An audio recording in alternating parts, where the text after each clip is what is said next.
Welcome to everyday cooking. இன்னைக்கு நம்ம பார்க்க போகிறது பன்னீர் டிக்கா ரோல். ஃபர்ஸ்ட் நம்ம பன்னீரை மேரினேட் பண்ணிக்கலாம். அதுக்கு ஒரு கப் அளவுக்கு தயிர் எடுத்துக்கோங்க. தயிர் நல்லா கெட்டியாக இருக்கணும். இதோட 1/4 டீஸ்பூன் அளவுக்கு மஞ்சத்தூள்,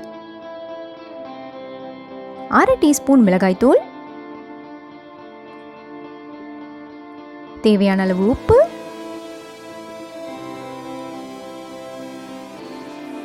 ஒரு டீஸ்பூன் இஞ்சி பூண்டு விழுது. இதையெல்லாம் நல்லா மிக்ஸ் பண்ணிக்கோங்க.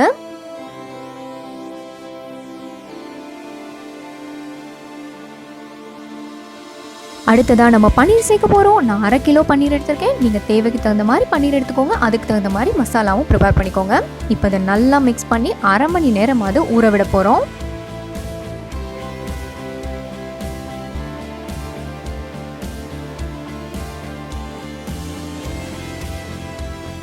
பன்னீரை சூப்பராக மிக்ஸ் பண்ணியாச்சு. இது ஒரு 1/2 மணி நேரம் செட் ஆகிறதுக்கு வேணும். பெட்டர் இது ஃப்ரீசரில் போடுங்க. ஃப்ரீசரில் போட்டால் சூப்பராக செட் ஆயிரும்.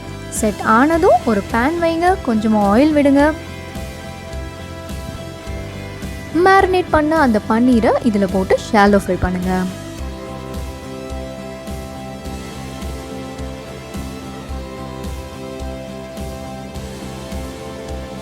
பன்னீர் ஃப்ரை பண்ணுறதுக்கு எப்பயுமே கொஞ்சோண்டு ஆயிலே யூஸ் பண்ணால் போதும். அவ்வளோவா பன்னீர் ஆயில் குடிக்காது. அண்ட் நல்லா திருப்பி போட்டு எல்லா பக்கமும் நல்லா ஃப்ரை பண்ணி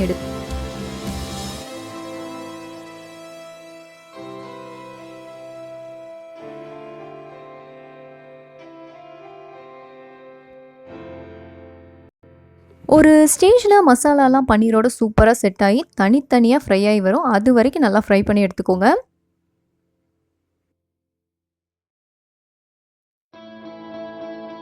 நம்ம பன்னீர் ரெடி. இப்போ வேற ஒரு பேனில் கொஞ்சமாக ஆயில் விட்டுக்கோங்க. இதில் ஒரு பெரிய வெங்காயத்தை குட்டி குட்டியாக சாப் பண்ணி சேர்த்துருங்க. இதோட நம்ம சேர்க்க போகிறோம் 2 இல்லைன்னா 3 பச்சை மிளகாய். காரத்துக்கு தகுந்த மாதிரி குட்டி குட்டியாக நறுக்கி இதோட சேர்த்துருங்க. அடுத்ததா 1 டீஸ்பூன் இஞ்சி பூண்டு விழுது,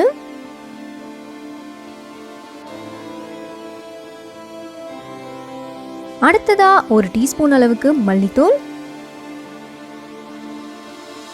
1/2 டீஸ்பூன் அளவுக்கு கரம் மசாலா,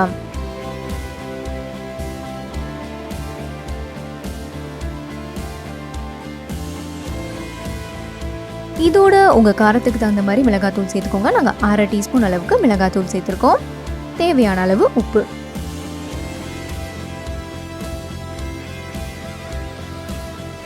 மசாலாலாம் நல்லா வதங்கினதும் டொமேட்டோ பியூரி சேர்க்க போகிறோம். டொமேட்டோ பியூரி வேறு ஒன்றும் இல்லைங்க. நான் ஒரு 2 தக்காளியை தண்ணியில் நல்லா பாயில் பண்ணிவிட்டு அந்த ஸ்கின்னை பீல் பண்ணிவிட்டு மிக்சியில் போட்டு அடித்து இதோட சேர்த்துருக்கேன்.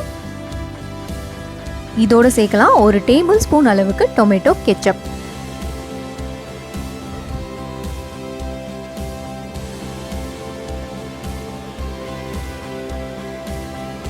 இதெல்லாம் நல்லா மிக்ஸ் பண்ணிக்கோங்க.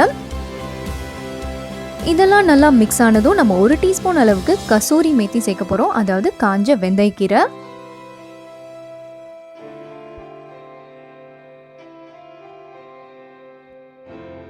எல்லாம் நல்லா மிக்ஸ் பண்ணியாச்சு. இப்போ இதை மூடி போட்டு கொஞ்ச நேரம் வேக விடலாம்.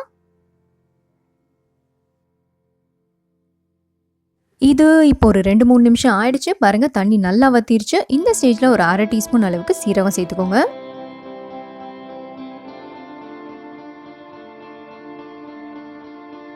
நம்ம டிக்கா ரோல் பண்ண போகிறதால இந்த மசாலா ட்ரை ஆகணும். ஸோ மறுபடியும் கிளறிட்டு மறுபடியும் மூடி போட்டு இதை கொஞ்சம் நேரம் வேக விடுங்க.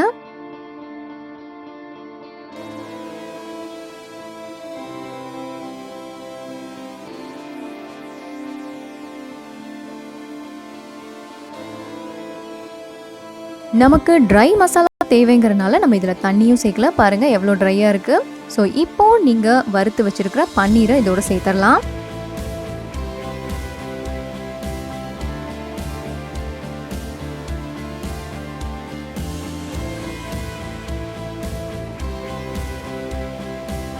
இதோ பன்னீரையும் மசாலாவையும் நல்லா மிக்ஸ் பண்ணியாச்சு. பட் இன்னும் ஒரு பைண்டிங் கொடுக்கலாம். அதாவது 1 டீஸ்பூன் அளவுக்கு கார்ன்ஃப்ளவரை கொஞ்சமாக தண்ணியில் கரைச்சி இதோட ஊற்றுங்க. இதை நல்லா கிளற ஆரம்பிங்க. உடனே இது கெட்டி ஆகிடும்.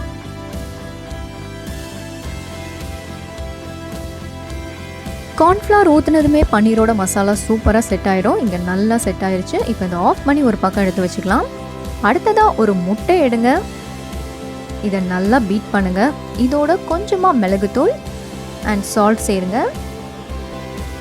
இந்த டிஷ்க்கு எக் ஆப்ஷனல் தான், பிடிக்குங்கிறவங்க சேர்த்துக்கோங்க, அவாய்ட் பண்ணணும்னு நினைக்கிறவங்க அவாய்ட் பண்ணிக்கோங்க. இப்போ இந்த எக்கை ஊற்றிக்கலாம். கொஞ்சமாக ஆயில் பேனில் தடவிட்டு எக்கை ஊற்றுங்க.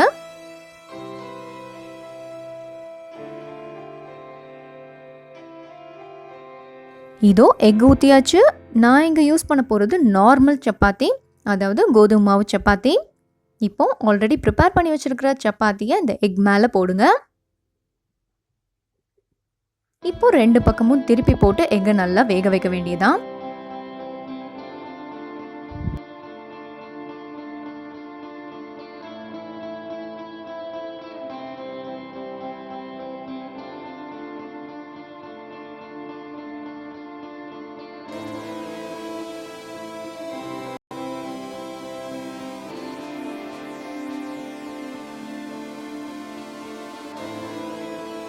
நம்ம டிக்கா ரோல்கான சப்பாத்தி ரெடி ஆயிடுச்சு. வாங்க அடுத்தது அசெம்பிள் பண்ணலாம். இதில் இப்போ ஸ்ப்ரெட் பண்ணுங்க நம்ம டிக்கா மசாலாவை. இதுக்கு மேலே கொஞ்சமாக கிரேட்டட் கேரட்ஸ் போடலாம் அண்ட் சாப் பண்ண ஆனியன்ஸ். லெமன் டேஸ்ட் பிடிக்கும் அப்படின்னா இதில் கொஞ்சமாக லெமன் ஜூஸை புழிஞ்சு விடுங்க. அடுத்ததாக ரோல் பண்ண வேண்டியதான். இங்கே சூப்பர் டேஸ்டான chapati paneer tikka roll ready. And வேறொரு இன்ட்ரெஸ்டிங்கான ரெசிபியோடு உங்களை சந்திக்கிறோம். மறக்காமல் எங்கள் சேனலுக்கு சப்ஸ்கிரைப் பண்ணுங்கள்.